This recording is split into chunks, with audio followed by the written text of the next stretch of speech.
The new Boost Mobile network is offering unlimited talk, text, and data for just $25 a month for life. That sounds like a threat. Then how do you think we should say it? Unlimited talk, text, and data for just $25 a month for the rest of your life? I don't know. Until your ultimate demise. What if we just say forever? Okay. $25 a month, forever. Get unlimited talk, text, and data for just $25 a month with Boost Mobile forever. After 30 gigabytes, customers may experience slower speeds. Customers will pay $25 a month as long as they remain active on the Boost Unlimited plan. Does money stress you out? Let Facet flip your financial chaos into clarity. Finding Facet immediately put us at ease. Facet's innovative approach to financial planning ensures your money works as hard as you do, enabling members to experience the joys of having your finances in order. That makes us Facet for life now, I guess. Visit Facet.com, FACET.com to learn more. This ad is sponsored by Facet. Facet Wealth is an SEC registered investment advisor. This is not an offer to buy or sell securities, nor is it investment, legal, or tax advice. These testimonials are from current Facet members who are not compensated. All opinions are their own and not a guarantee of a similar outcome.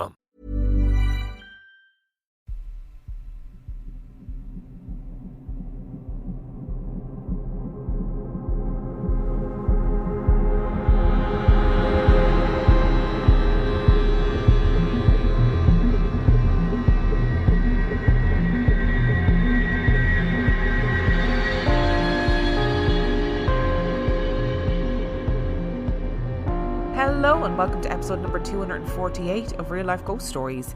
And to kick things off this week, I would like to say thanks to some of our newest Patreon subscribers. I would like to thank Tree Ree and Phantom Peralta. Thank you so much for subscribing to the Patreon. I love you and appreciate you every single day. And our film review this week, our film review is Bodies, Bodies, Bodies. Bodies, Bodies, Bodies was released in 2022. It is 6.2 out of 10 on IMDb and 86% on Rotten Tomatoes.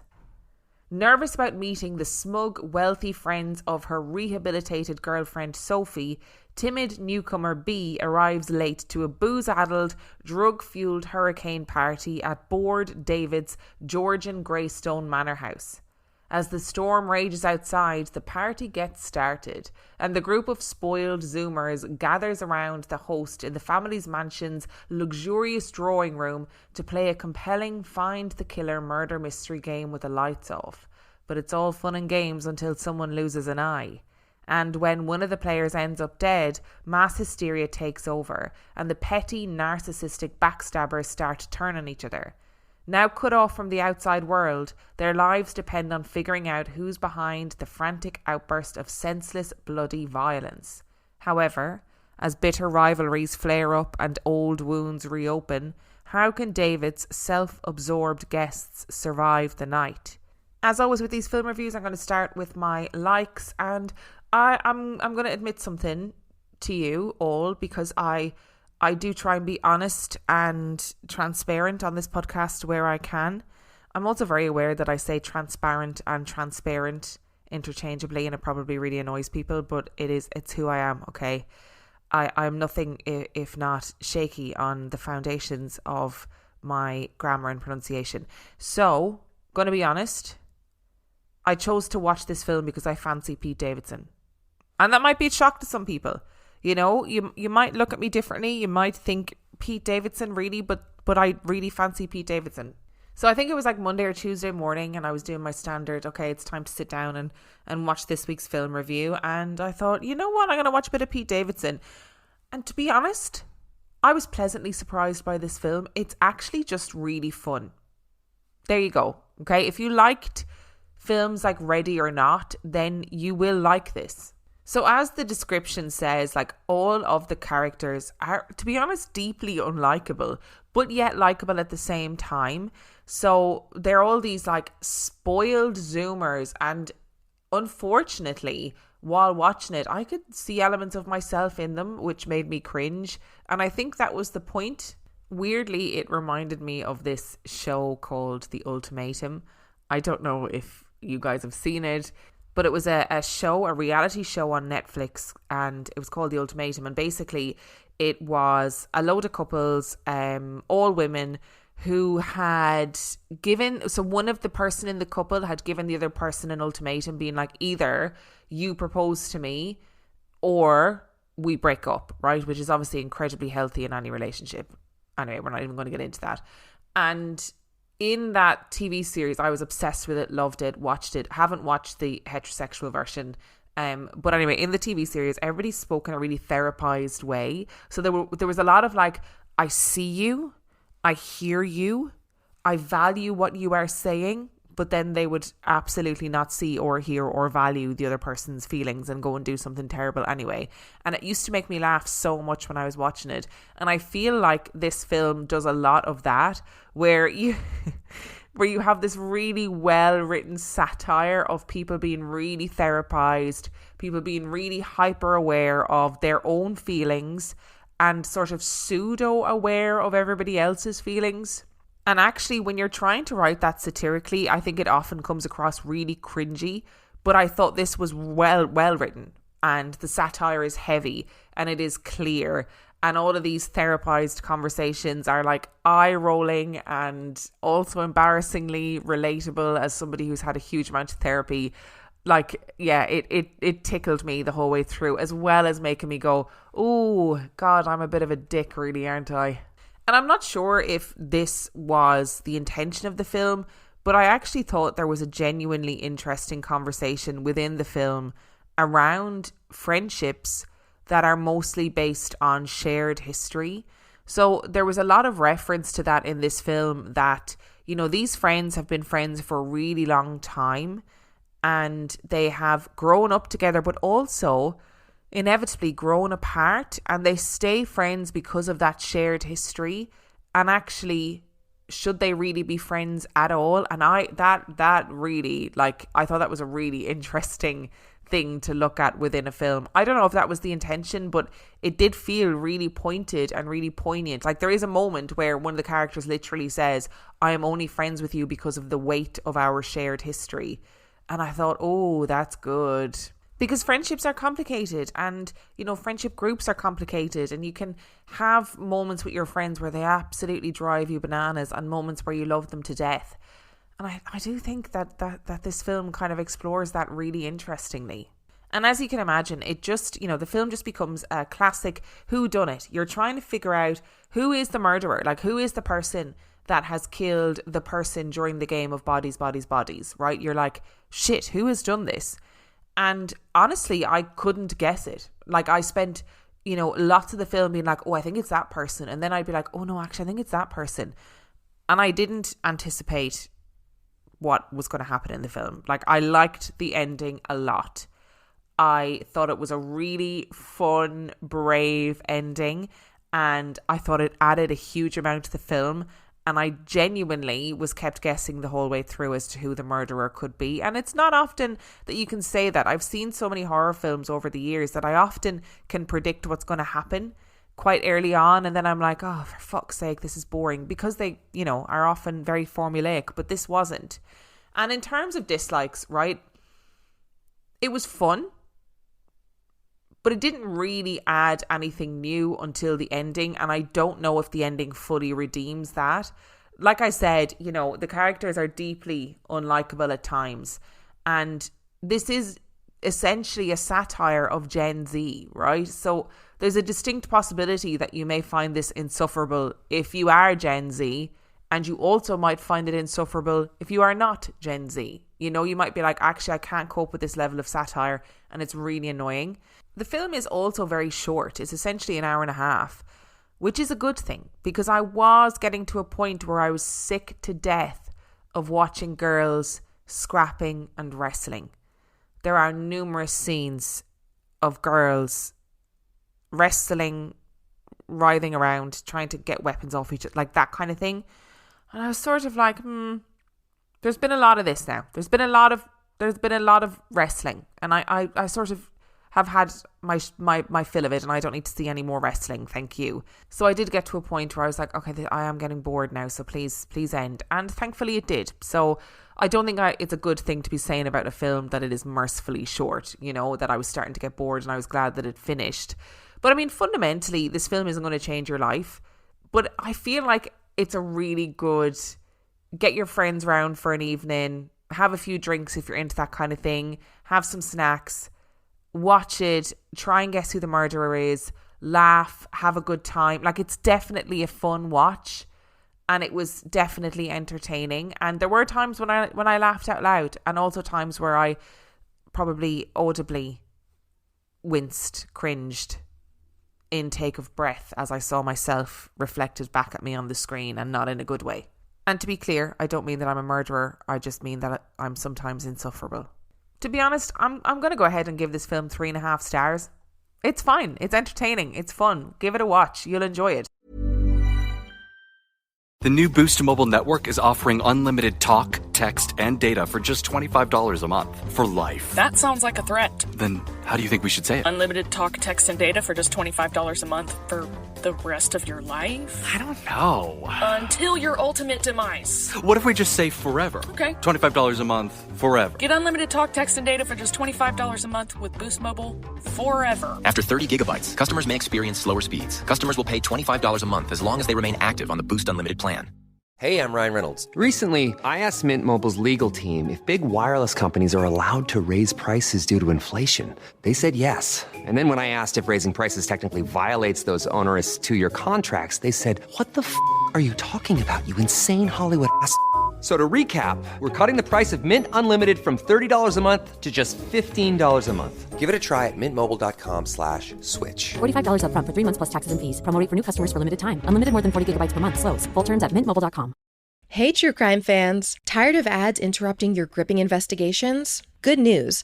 With Amazon Music, you have access to the largest catalog of ad-free top podcasts included with your Prime membership. After all, ads shouldn't be the scariest thing about true crime. To start listening, download the Amazon Music app for free or go to amazon.com/ad-free true crime. That's amazon.com/ad-free true crime to catch up on the latest episodes without the ads.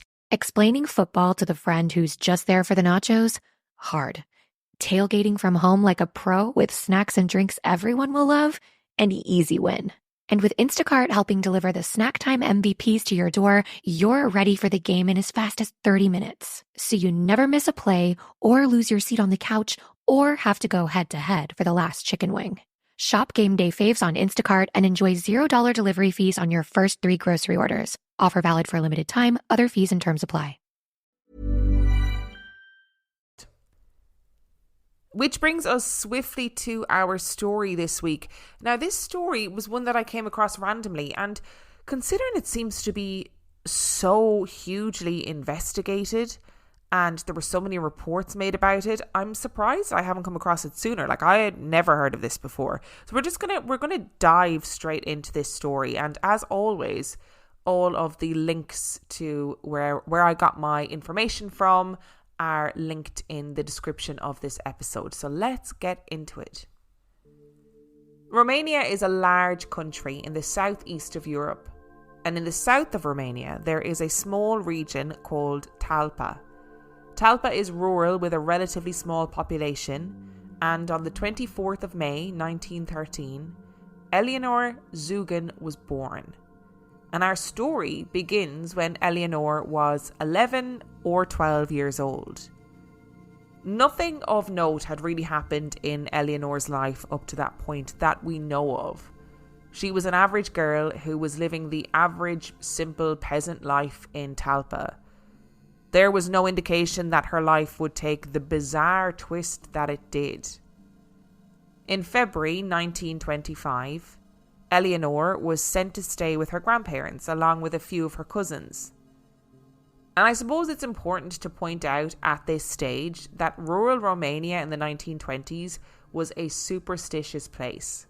For example, someone could give you the evil eye if they were envious of you or even just too admiring of you. The evil eye could make you feel sick, it could make you feel weak and give you headaches. One of the many ways to cure the evil eye was to say the Lord's Prayer while you light a match and extinguish the match in a glass of water. Then you would simply either drink the water or rub it into your face. Also, if you only wore one shoe or slipper, someone in your family will die. And if you wore one sock, you would become an orphan. If your nose is itchy, that means someone is going to beat you up, which, interestingly, I grew up with the same superstition in Ireland. All that to say, superstition was rife. Eleonore and her cousins were walking down a road when Eleonore came across a coin. Now you can imagine her excitement. She is a poor girl from a poor family who probably didn't come across disposable income regularly. She was delighted with herself. But her cousins warned her not to take it. "Don't touch that, Eleonore. That's the devil's money left there to tempt you." And if that was the case, it certainly worked. Eleonore just couldn't resist, and she pocketed the coin, hopped, skipped and jumped to the nearest shop and spent it all on sweets, none of which she shared with the others. As is the way with kids, when they all piled home to her grandmother's, they told their grandmother what had happened. Eleonore had found a coin, bought sweets, and worst of all, she had refused to share a single thing. Their grandmother was furious, properly furious. She berated Eleonore, raging at her that she had not only taken the devil's money, but she had used it selfishly, and now the devil would live inside her because of her greed. And this was where the trouble began. The next day, the family were sitting together to eat a meal when it began. A barrage of stones assailed the house. It began softly at first, like the patter of rain, until it became more and more violent. There were pebbles, and there were rocks, and everything in between. There was half a brick that smashed through the window. There were pieces of porcelain, like some group of angry and vengeful people had gathered up anything they could throw and were pelting the house from outside. The family were terrified. Eventually, a calm settled over the house.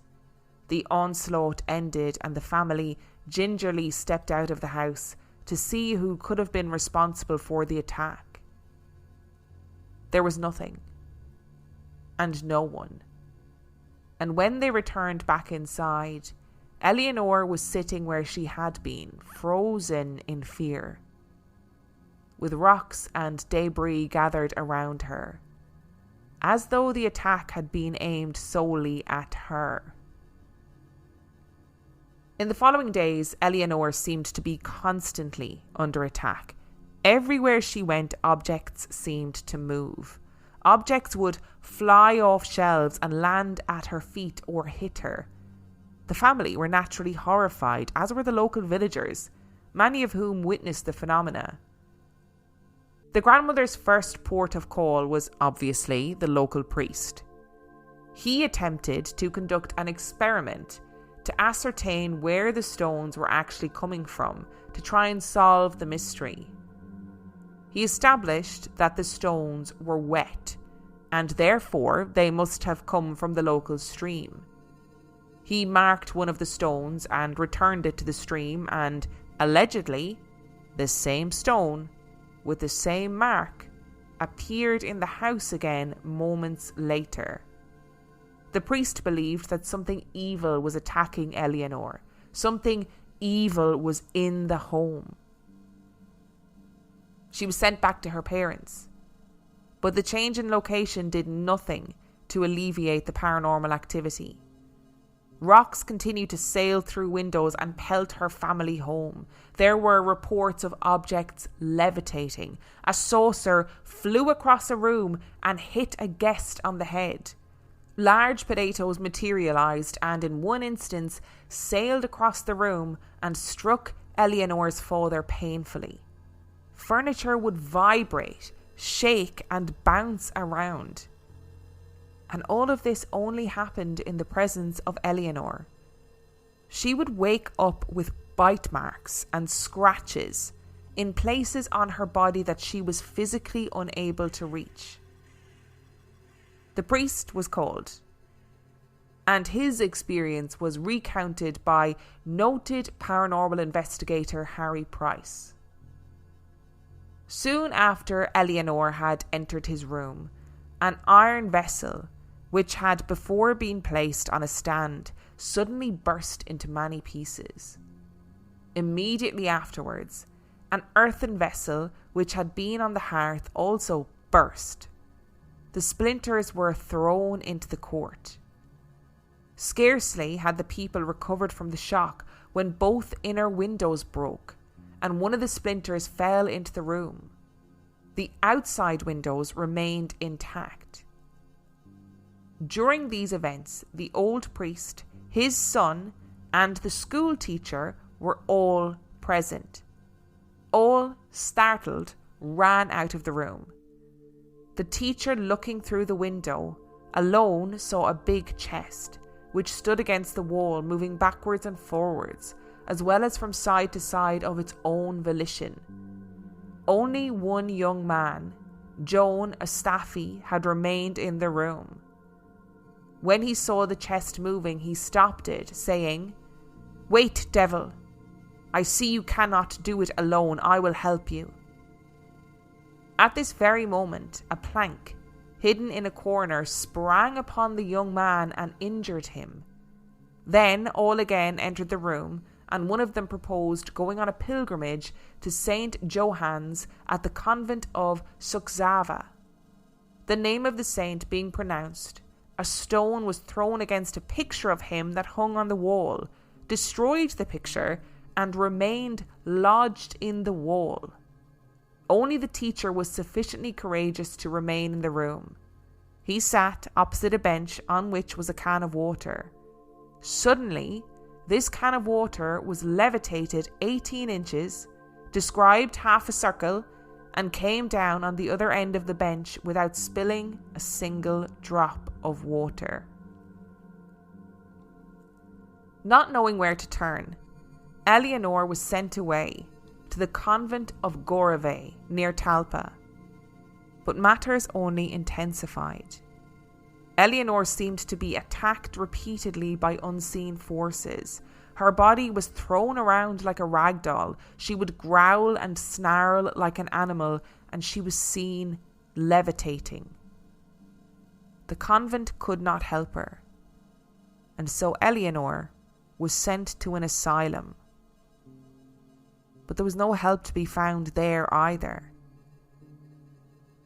As is the way with such stories, word got out that there was a strange girl in Talpa who was plagued by evil spirits, and it piqued the interest of a man named Fritz Grunewald.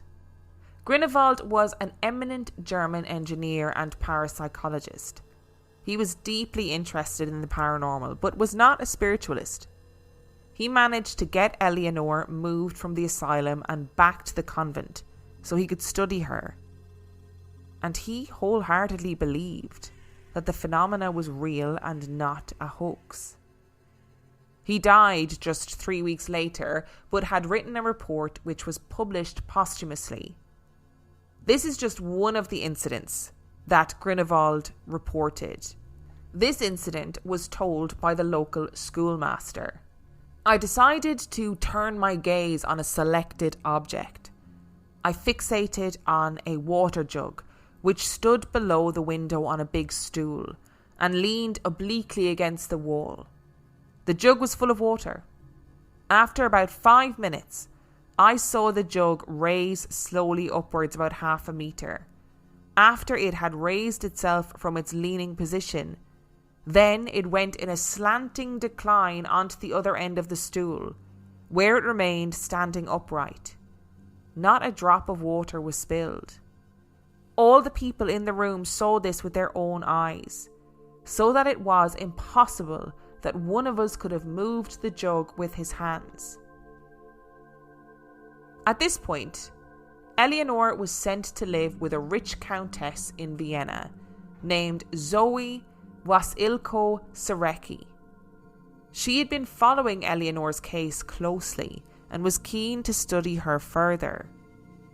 She too became convinced that what was happening to Eleonore was real.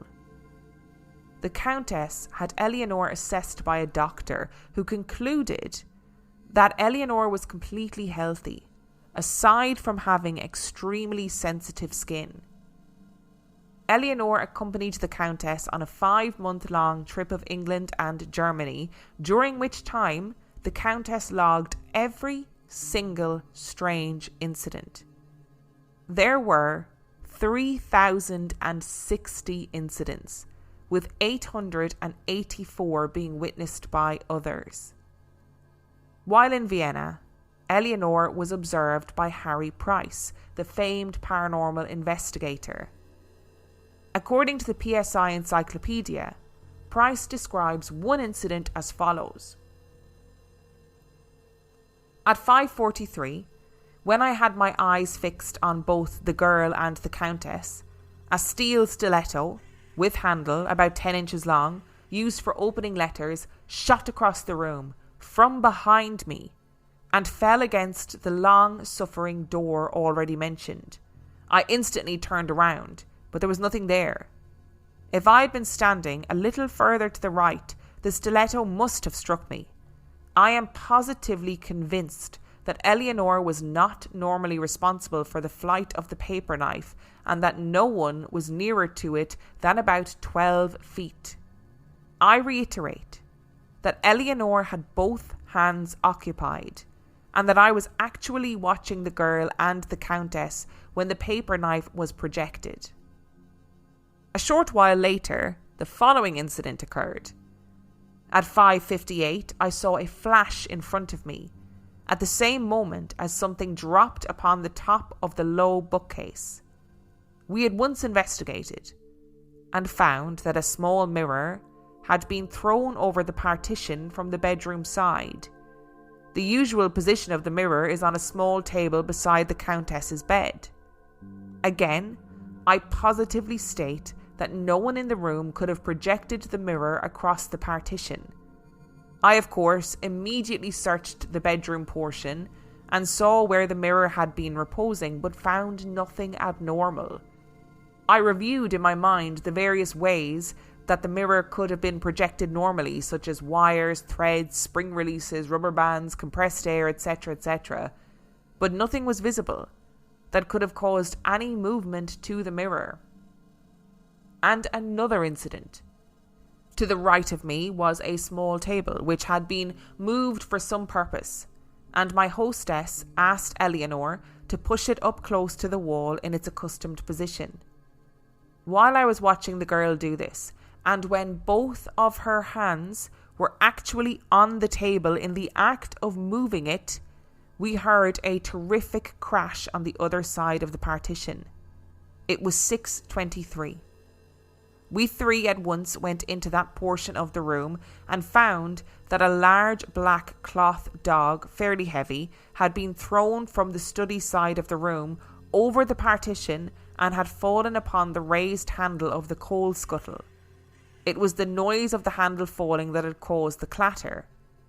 I am certain that the cloth toy dog in question was on a chair situated on the farther side of Eleonore. I had seen it there as we passed through the opening of the partition.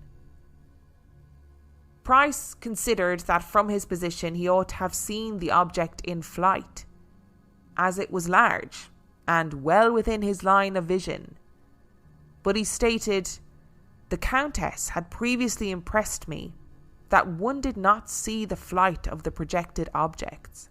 Also, the trajectory of the dog must have been a sharp curve, just as if it had been tossed over the partition. One can hardly assume that it went through the woodwork." Price also wrote, "Apports in the shape of ornaments, toys, etc. are transported considerable distances from one room to another. Locked doors seem no hindrance. A brush, say, will be carefully put away in its proper place, and 10 minutes afterwards will drop from apparently nowhere into the midst of the Countess's family." The Countess stated, "The affected object disappears, to appear suddenly and with a loud noise as of falling at another point, usually near the medium's head, without presenting any visible path of travel." Price noted the apport of a small coin, in which, unusually, its disappearance and appearance were independently recorded. A guest leaving the Countess's apartment planned on his way out to tip the concierge with a silver shilling, the only coin he had on him at the time. The concierge was absent, however, so he put it back in his pocket. Travelling on the bus, he felt for the coin to pay for his ticket, but found it missing. Some 10 minutes after his departure, when Eleonore and the Countess were quietly sitting together, a silver shilling dropped from nowhere. The coincidence was discovered some days later. As time went on, Eleonore continued to be at the receiving end of the entity's violence. Scratches would appear on her body for no reason. She would be punctured with needles that would have gone missing from the sewing box of the Countess. She would cry out in pain and then lift her clothes to reveal harsh bite marks.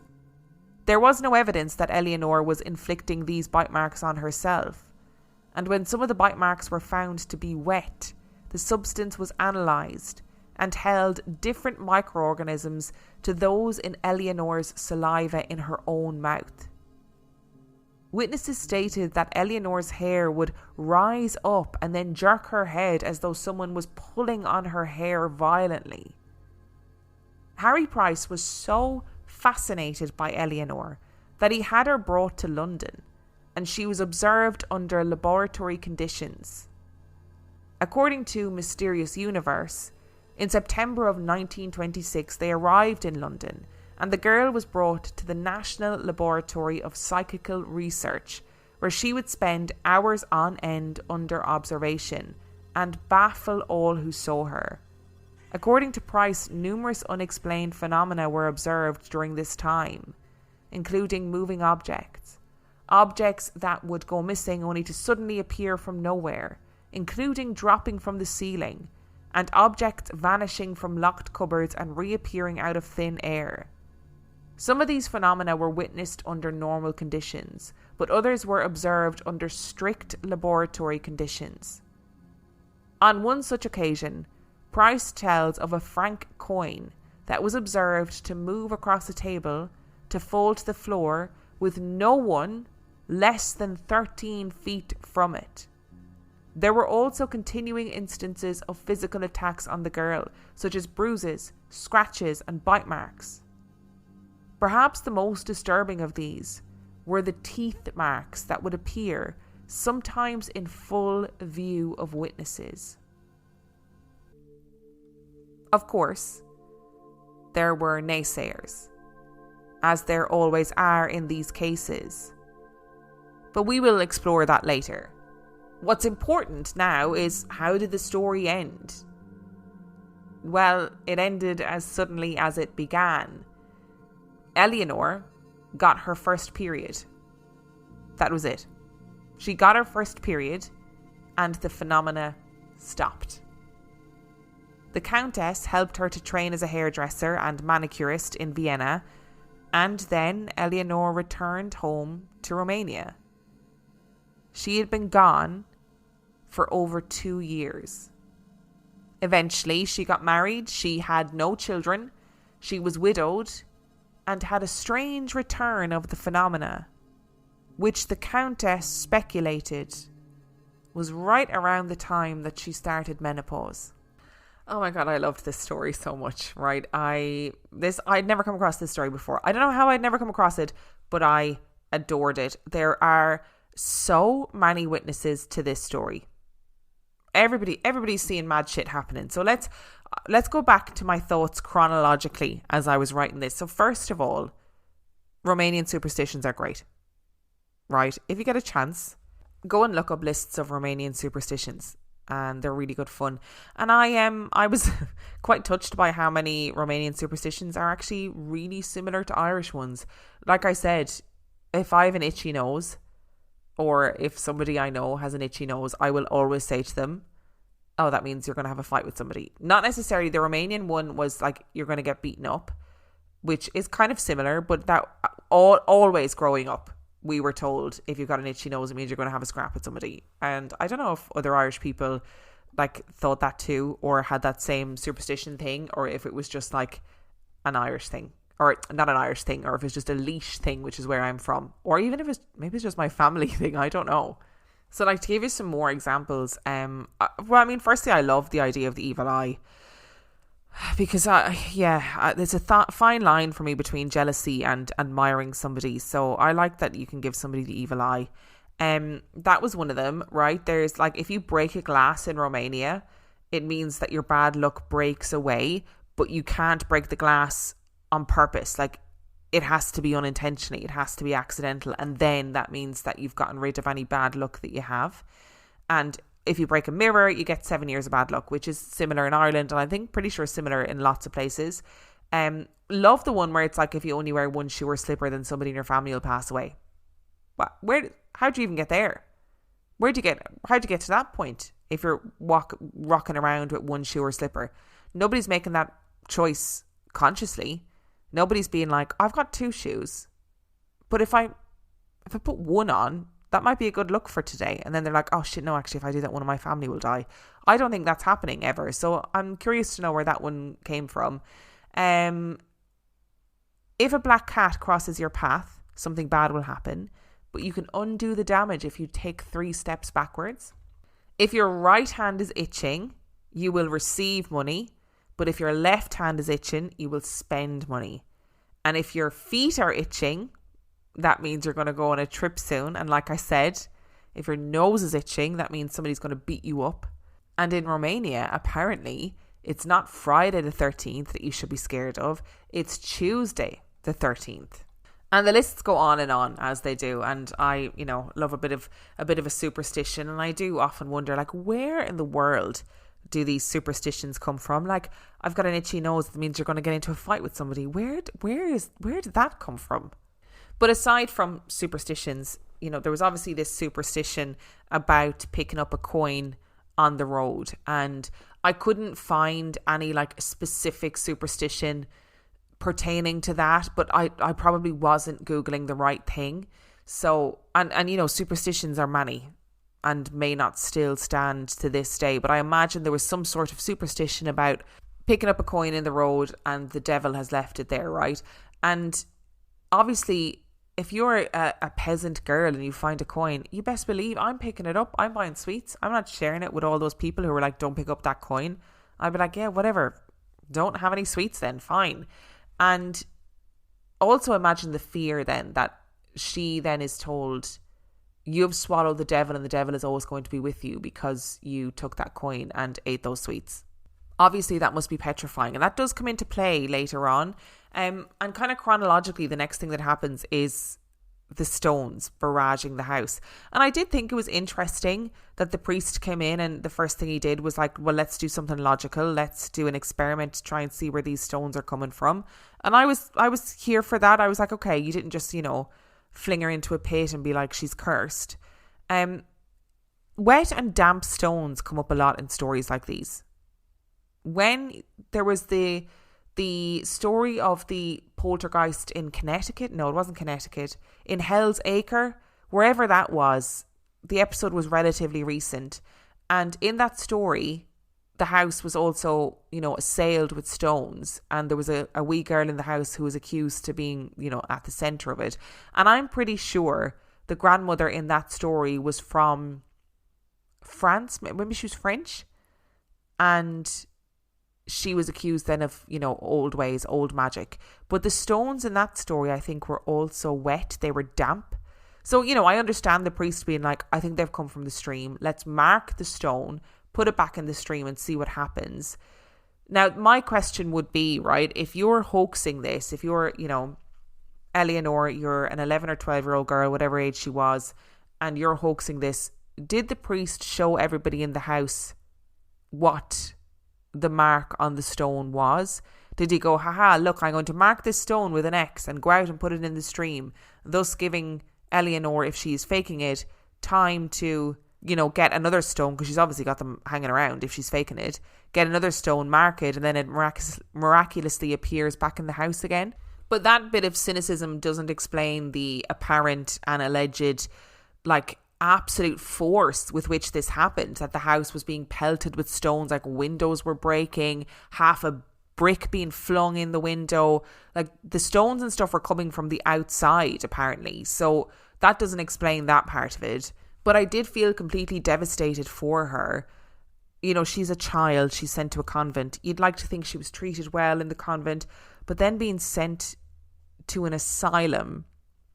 She is an 11 or 12-year-old girl sent to an asylum in Romania in the early 1900s.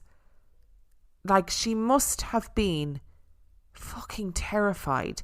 And I understand why the family did it. Like, they send her to the convent because they're like, we don't know what else to do here. Like, she's got marks all over her body. Stones are coming flying around. What the fuck is going on? They send her to the convent. The convent's like, we can't do anything, so we're going to send her to an asylum. A child. Again, I understand the thinking behind it, and I actually respect the thought that perhaps this is a pathological situation, a psychiatric situation, rather than it being anything supernatural, right? And I respect that. But I mean, we've done enough stories on this podcast about asylums in the early 1900s and how horrendous they were. And to put a child in there, a little girl, like, she must have been terrified. And even though I think it's absolutely mad and really is a sign of the time that this was occurring, that this random man just came along and was like, hello, I'm a man from Germany and I'm coming to take this child out of this asylum where she's been placed because everyone thinks she's got evil spirits in her.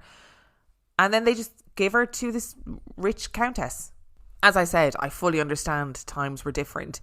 And it seems like genuinely that when Eleonore was with this countess woman, that she was treated very well and they had a really positive relationship. Like, Harry Price, when he investigated, commented on the fact that it was really clear that they really liked each other, that Eleonore adored the countess, that, you know, they were really good company for each other. So it doesn't seem like she was sort of, you know, not in a good position. But it's just wild that she's just off in Vienna. This child from rural Romania is off in Vienna with this rich countess. It's just wild.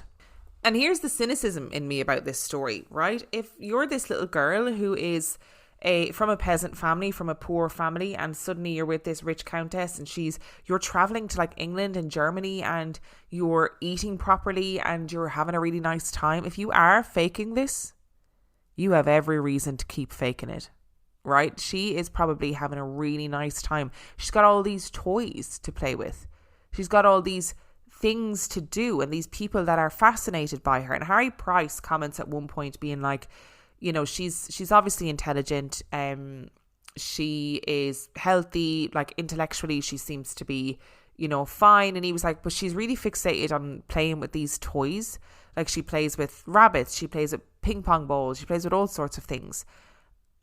He was like, kind of like an 8-year-old would. And I was like, but has she had toys? You know, has she had an abundance of toys before? Is this the first time this girl is like, has an abundance of toys at her disposal? And there are bits of this story that sort of seem to have changed over time. Like, Harry Price talks about how, you know, when he assessed her and studied her, that she was able to read and she was able to write. And other accounts say that she was able to read and she was able to write. And obviously, you know, the schoolmaster is frequently referred to in this, in the accounts as well. But yet there's some accounts, like more modern accounts, that say that she was completely illiterate.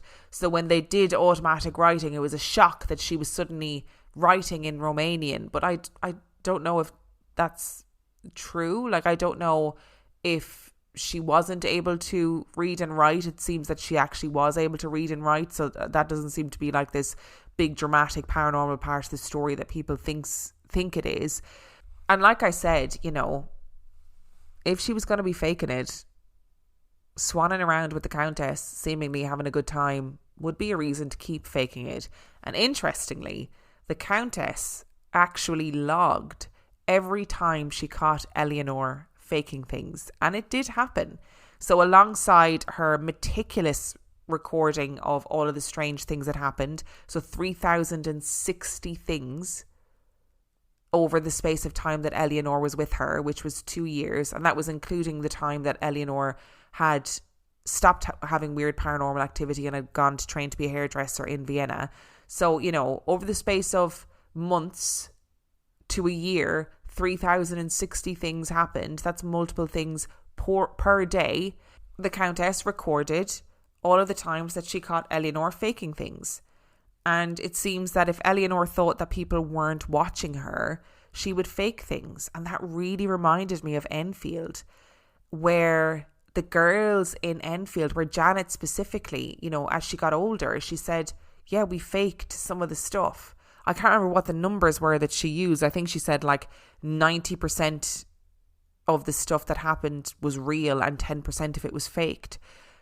But Janet said, you know, all of these people were coming to the house expecting to see something paranormal, and they sort of felt like they couldn't disappoint them. And those were the times when they faked it, when they felt like, okay, these people are coming to see weird shit happening and weird shit isn't happening, so we're going to have to do something. Like, is it possible that it was a similar situation for Eleonore, that she was like, well, if people don't see things happening, then am I going to be sent away? Will I be sent back to Romania? If people don't see things happening, like, are they going to believe me? So I don't know if a 12-year-old girl faking some of the stuff is enough to kind of dismiss everything that happened. And obviously there's criticism of this story, but it seems to be criticism of like individual elements of the story. Like, there were experts who said, she's clearly scratching herself with a sharp nail. And obviously, like I said in the story, she had this really serious skin sensitivity where, you know, you would rub against her and she would mark, or you'd scratch your nail along her and she would come up in like a welt. And so obviously, you know, she marked really easily. And a lot of these experts were like, yeah, she's scratching herself with one sharp nail, or she's using the edge of a ring that she wears to scratch herself. And look, even if that were true, right, that's not the aha moment I think that they thought it was, because that seemed to be the sum total of the criticism that some people had. They were like, well, she's clearly faking the scratches and marks and etc. But that didn't account for things like the bite marks. It didn't account for the poltergeist activity that was happening. And there were other experts who said it was obviously a series of strings and magnets. And it's like, okay, well, brilliant, but where and how? And interestingly, there is actually video footage of Eleonore, which I will link in the description and you can watch. It is in German with Spanish subtitles, so I didn't understand what was being said. I couldn't read what was being said. But you can see these marks seemingly just appearing on her. And here's another thing that I thought was really interesting, is that the Countess was convinced that this was psychokinetic guilt and did like loads of psychoanalysis on Eleonore. Just, she had no training in psychoanalysis, right? So, which is a bit chaotic. And after that point, the phenomena became less about moving objects and more about physical violence against Eleonore, which I thought was very interesting. So in a very Freudian way, the Countess believed that Eleonore had like these repressed sexual urges and she was feeling really guilty about them, and that was what was causing all of the strife and all of the paranormal activity and the poltergeist activity, all of this guilt-ridden energy. That's what was causing it. And Harry Price sort of agreed. So he referred to something that he called the Dracu complex. And Dracu is what they called the devil in Romania. And he said, what has happened to Eleonore is apparently this. During her early childhood, when the so-called poltergeist phenomena became first apparent, the simple peasants threatened her so often with Dracu, the devil, and what he would do to her, that her subconscious mind became obsessed with the idea of whippings, bitings, etc., which the ignorant peasants said would be her lot at the hands or teeth of Dracu. Remove the Dracu complex and the girl would probably be troubled no further with stigmata markings. If we have discovered the cause of the stigmata, I am afraid we cannot lay claim to have unravelling the mystery of the telekinetic movements of coins, etc. We have merely proved that they happen. So I guess essentially the thinking is, if you tell somebody their whole life that, you know, the devil is going to do this and the devil's going to do that, and if you do something bad, the devil's coming for you, is it possible that she is subconsciously punishing herself for her own perceived slights? That seems what the implication is here. And it is really interesting that Harry Price says, look, I can't explain what's happening with all the moving objects, only that they've happened. Like, the surmising of the report from the laboratory was essentially, look, she has injuries that appear on her and we can't figure out how, and things are moving around. We've seen it happen, but we don't know why or how. And we talk all the time about the link between puberty and poltergeist activity.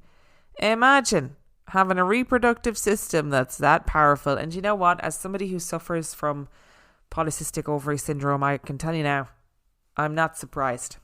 This whole story is genuinely fascinating, right? And I do think it's really interesting that the Countess later said, because they would keep in contact, right? When she went back to Romania, the Countess and Eleonore kept in contact.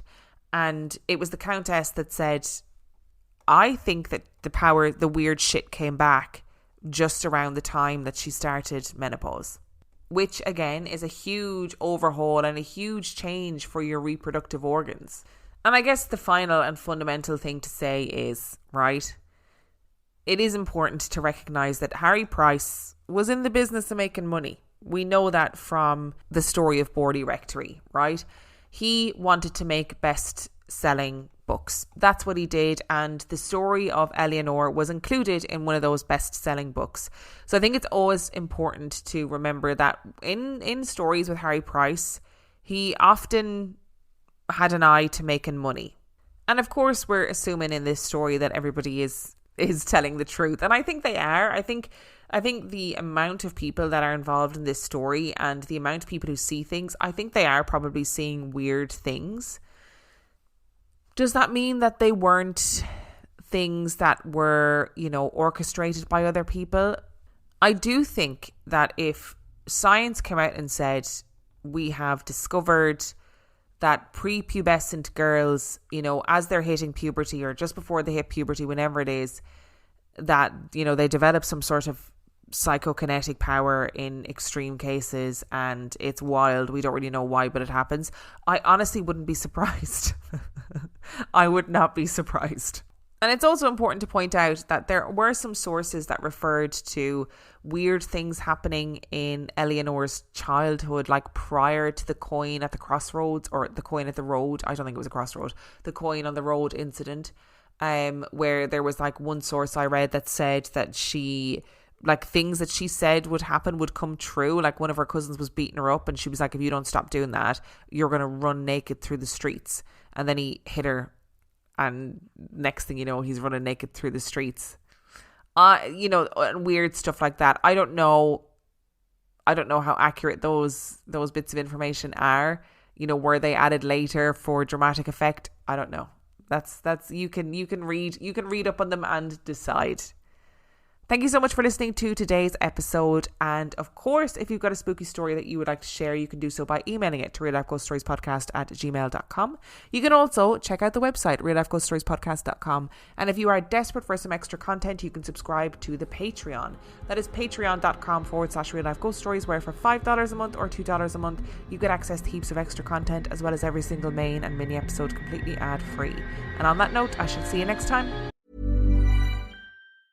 The new Boost Mobile network is offering unlimited talk, text, and data for just $25 a month for life. That sounds like a threat. Then how do you think we should say it? Unlimited talk, text, and data for just $25 a month for the rest of your life? I don't know. Until your ultimate demise. What if we just say forever? Okay. $25 a month, forever. Get unlimited talk, text, and data for just $25 a month with Boost Mobile forever. After 30 gigabytes, customers may experience slower speeds. Customers will pay $25 a month as long as they remain active on the Boost Unlimited plan.